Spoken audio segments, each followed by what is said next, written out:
Hello everyone, good morning সবাইকে। আজকে সকাল সকাল ব্লগটা শুরু করে দিয়েছি। তো দেখো, জানালার ফাঁক দিয়ে তোমাদের পরিবেশটা দেখালাম। আজকে একটু মেঘলা ওয়েদার আছে, হয়তো বেলা হলে ঠিক হয়ে যেতে পারে। দেখো, আমি স্নান টান করে একবারে চলে এসেছি রান্নাঘরে খাবার বসিয়ে দিয়ে তারপরে চলে গেলাম আবার ঠাকুর ঘরে। তো আমার শ্বশুর শাশুড়ি কেউ নেই বাড়িতে, তোমাদের দাদা ভাই আর আমার ছেলে, আমি। তো আমরা তিনজন রয়েছি। দেখো, আমি ঠাকুরের কাজগুলো করে নিচ্ছি। আর আমি যেহেতু বাসি কাপড়ে রান্নাঘরেও ঢুকি না, আর ঠাকুর ঘরে তো ঢোকার প্রশ্নই আসে না, তার জন্য স্নান করে এসেই আমি করছি। আর আমাদের বাসি কাজের মাসি আছে, সে করে দিয়ে যায়। উঠান ঝাড় দেওয়া বলো, ঘর দুয়ার ঝাড় মোছা বলো, সেগুলো কাজের মাসি করে দিয়ে যায়। তো দেখো, তারপরে খাবার দাবার করে রেখে এসে ঠাকুরের বাসনও ধোয়া হয়ে গেছে আমার। তারপরে ঠাকুর ঘরের নাইটি পরে, হাত পা ধুয়ে ঠাকুর ঘরের নাইটি পরে আমি পুজো দিচ্ছি। তো দেখো, আমাদের পুজো দিতে খুব সময় লাগে। অনেক বড় ঠাকুর, তো মানে অনেকগুলো ঠাকুর, তার মধ্যে দুটো গোপাল, বুঝলে। চলো তাড়াতাড়ি পুজো দিয়ে ওইদিকে রান্না আছে। তো আজকে ভাবছি দেখি কি করা যায়। তোমাদের দাদাভাই ঘুম দিয়ে ওঠেনি এখন, যেহেতু অনেক সকালবেলা, এখন বাজে সকাল 9টা। তো কাজের মাসি না গেলে আমি স্নানে যেতে পারি না, আর উনি কাজ করে তো, আর আমি তার জন্য বসে থাকতে হয় আমাকে, তাই এত দেরি হয়ে যায়। নাই তো আরও সকাল সকাল আমার হয়ে যায়। তো চলো, বক বক করছি না। আর আমি আমিষ কিছু করিনি, নিরামিষ ওটস করে রেখে দিয়ে এসেছি, সেটা টোটোকে খাইয়ে দেবো, আর তোমাদের দাদাভাই খাবে। আর আমি স্নান করে কোনো আমিষ কিছু ছুঁই না, যেমন ডিম বলো, তারপরে মাছ বলো, সেগুলো ছুঁই না পুজো না দেওয়া পর্যন্ত। পুজো টুজো দিয়ে গিয়েই ছুবো। দেখো, আমি পুজো টুজো দিয়ে চলে এসেছি, তার মধ্যে টোটো উঠে পড়েছে। এসে বাসনগুলো তুলে নিয়ে গেলাম, যে বাসনগুলো সব তুলে মানে মেজে দিয়ে গেছে, সেগুলো তুলে নিলাম। তারপরে দেখো, এই যে দুটো ডিম ফ্রিজ থেকে বের করে নিয়েছি। আর তোমাদের দাদাভাই বললো ঘুম থেকে, আমাদের দাদাভাই মাংস আনতে গেছে, চিকেন আনতে গেছে। আজকে একটু ইচ্ছে হলো, মানে আমাদের বাড়িতে কি, আমার শ্বশুরবাড়িতে, যদি শ্বশুরবাড়িতে বলো বাপের বাড়িতে বলো, মানে তোমাদের দাদাভাই যায়, সেই উদ্দেশ্যে আর কি করা হয়, যে বিরিয়ানি করা হলেই আর কি মটনের হয়, মানে চিকেনের সুযোগই হয় না, বুঝেছো। আমার শ্বশুরবাড়িতে তো হয়ই না, কারণ আমার শাশুড়ি মা চিকেন খান না, তার জন্য মটন যদি করা হয়, মটন করা হয়। আর আমার বাপের বাড়িতেও মানে চিকেন করার কোনো অসুবিধা নেই, কিন্তু ওই যে মানে জামাই মেয়ে গেলে চিকেন খাওয়াবে সবসময়, তার জন্য মটন করা হয়। তো চিকেনের আর খাওয়া হয়ে ওঠে না। তো তার জন্য আজকে শ্বশুর শাশুড়ি নেই, আমার শাশুড়ি নেই, তার জন্য তোমাদের দাদাভাইকে বললাম, যখন চিকেন আনবেই তাহলে একটু মানে চাল ডাল আনো, বিরিয়ানি মশলা এ সমস্ত আনো, তাহলে আমি চিকেন বিরিয়ানি করবো একটু। তো বললো ঠিক আছে, এমনি এক্সট্রা ঝামেলা নেই। তো চলো, তাই এখন আনতে গেল, তার সঙ্গে ছেলেও আবার রেডি হয়েছে। আমি এখন একটু গুছিয়ে টুছিয়ে নিই সব মশলা কাশলি। আমি এখন রসুন ছাড়িয়ে নিই। রসুন ছাড়ানোটা ভীষণ টাফ, মানে এটা যে সহজ পদ্ধতি কি আমি বুঝতে পারলাম না আজ পর্যন্ত। তো চলো করে নিয়ে আগে, তারপরে দেখা যাচ্ছে। তোমার দাদাভাই যেহেতু বিরিয়ানি খেতে চাইলো, তার জন্য আমি আবার এক্সট্রা আর একটা ডিম নিয়ে নিলাম। ডিম সিদ্ধ ওদের এখন আর দেবো না, একবারে বিরিয়ানির মধ্যে দিয়ে দেবো। 3টে ডিম নিয়ে নিয়েছিলাম। আর 600 চাল এনেছিল আমাদের 3 জনের, মানে দুবেলা হয়ে যাবে। দেখো, আগের দিন একটু ফ্রিজে দুধ ছিল, সে দুধটা জ্বালিয়ে নিচ্ছি একটু, আর এদিকে মশলা টশলা সব করে নিচ্ছি আমি। তো চলো, একা একা যেহেতু, আর এবার টোটোর স্নানও হয়ে গেছে,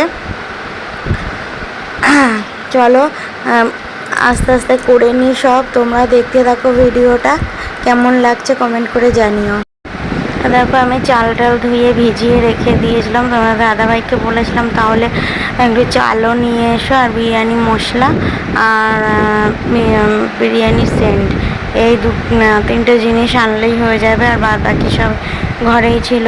আর দেখো, চিকেন আমি সব নিয়ে এসেছি। আর চিকেনটা আমি দই দিয়ে ম্যাগনেট করে রেখে দিয়েছিলাম প্রায় আধা ঘন্টা মতন। চিকেন বিরিয়ানিটা এই কারণেই করছি, তোমাদের আমি তো বললামই যে আমাদের মটন হয় সব সময়, যখনই করা হয় মটন, চিকেনটা হয়ে ওঠে না। মানে আমার শাশুড়ি মা খায় না যেহেতু, তার জন্য করা হয় না। আর উনি যেহেতু বিরিয়ানি খেতে পছন্দ করে তার জন্যই আরও ভাবি যে চিকেন করলে উনি তো খেতে পারবে না, আমরা খাবো, তাই ভেবে আর করা হয় না। তো চলো। আর ভীষণ পরিমাণে গরম, আজকে যেমন মেঘলা সেরকম গরম। কালকে কিন্তু বৃষ্টি হয়েছিল, গতকালকে বৃষ্টি হয়েছে, এত পরিমাণে বৃষ্টি হয়েছে কি না, সেই তুলনায় আজকে ভীষণ পরিমাণে গরম। আমি মানে ঘেমে চান করে যাচ্ছি। তো দেখো আমি বিরিয়ানি এদিকে দম দিতে বসে গেছি, তোমাদের দাদাভাইও চলে এসছে।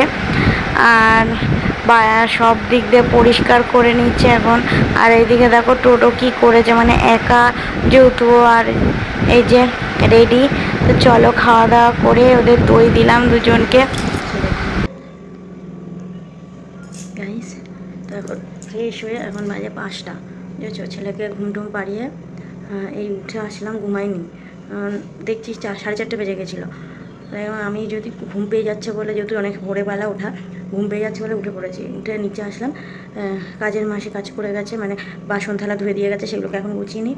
তার মধ্যে দুধ আসলে তো ভালো, কতক্ষণ এখন বসে থাকতে হবে, বুঝেছো। আর ভালো লাগছে না, ঘুম পাচ্ছে, একটু ঘুমাতে পারতাম। দেখি কালকে ভাবছি আমি দুধের পাত্রটা দিয়ে রাখবো আর বলে রাখবো, আজকে বলে রাখবো যে তুমি দুধটা দিয়ে চলে যাবে। আমার তো গেট দেওয়া, কোনো অসুবিধা নেই, আমি টাইম মতো এসে নেমে যাব, মানে চিন্তা থাকবে না যে দুধ দিতে এসে চলে গেল কি না, তার জন্য, বুঝেছো। তো চলো বাসনগুলো গুছিয়ে নিই। ও দেখো বাসনগুলো আমি তুলে নিচ্ছি। আর এই পার্সেলটা আজকে এসেছে, তো এটা খুলে দেখেছি, মানে ভালো, কিন্তু না মানে কালারটা আমার কাছে কীরকম যেন পুরনো পুরনো লাগছে, জানি না কেন। তোমাদের দাদাভাইও বলছিল খুব সুন্দর, তুমি রেখে দিতে পারো। তো আমার লাস্টে মনে হলো না, আমি রাখবো না, আমি ডিপ কালার পরিও নি, আর কেমন পুরনো পুরনো লাগছে বলে আরই রাখলাম না। তো দেখো সন্ধে হয়ে গেছে, আমি এখন চেঞ্জ করে সন্ধে দিয়ে নেবো, সন্ধে পুজো দিয়ে নেবো। দেখো সন্ধে পুজো দিয়ে নিচ্ছি, ঠাকুরকে খেতে দিয়েছি। আর এত গরম লাগছে, পাখাও চালাতে পারছি না, বললাম তো আজকে যত রাজ্যে মানে গরম ঢেলে দিয়েছে। তো পুজো টুজো দিয়ে দেখো টিফিন করবো। ছেলের 1 গ্লাস দুধ নিয়ে নিয়েছি। আর এই যে মনে ইচ্ছে হলো একটু দুধ চা খাবো, তো দুধ বেশি না, অল্প একটু দুধ দিয়ে, মানে ছেলের এই দুধ থেকে একটু ফোটা দুধ দিয়ে চা করলাম। তো চলো সন্ধ্যেবেলা টিফিন এই। টোটো এদিকে তাকাও, তাকাও দেখি, এদিকে তাকা, দেখা একটু, দেখা কি খাচ্ছিস, দেখা একটু, দেখা কি খাচ্ছিস, দেখাবি না তো, দেখাবি না তো, তোকে তাহলে চিঙ্কিকে আমি সব দেবো, আমি ঘুরতে চলে যাবো চিঙ্কিকে নিয়ে। কি এটা? বাবার সাথে গিয়ে কিনে এনেছিস? বাবা কিনে দিয়েছে? ভালো খেতে এটা? আচ্ছা খাও। তো গাইস ওকে ওকে ওর বাবা কি যেন কেকের মতন একটা কিনে দিয়েছে, তো সেটা দিয়েছি চিড়ে, ওটা খাচ্ছে। আর দুধটা ঠান্ডা হলে খাইয়ে দেবো, আমি চা বিস্কিট খেয়ে নিই। চলো তারপর ওনাকে পড়তে বসাবো। তো এই দেখো, তো এইগুলো কী আম বলবে তো সঠিক? এই দেখো, এগুলো সবাই বলে গোলাপ খাস, আবার সিন্দুরি আম, কোনটা সঠিক নাম একটু বলো, একদম গাছ পাকা, বুঝছো। তো আমি জানি এগুলো সিন্দুরি আম অরিজিনাল নাম। এবার এখন অনেক নাম হয়েছে, দেখো অনেক নাম হয়েছে গোলাপ খাস। তো তোমরা বলো একই নাম, মানে একই নামের এই ব্যক্তি কি না, গোলাপ খাস অথবা সিন্দুরি আম, এই দুটো নামে একই ব্যক্তি কি না বলো। তো চলো ফ্রিজে এটা ঢুকিয়ে দিলাম আমি, তাই তো টোটো, চলো ঢুকিয়ে দিলাম। দেখো চলে এসেছি আবার বাইরে, বিরিয়ানি যা ছিল সেটা গরম হতে দিয়েছে, আর এখানে চিকেন আছে, চিকেন কষা রয়েছে।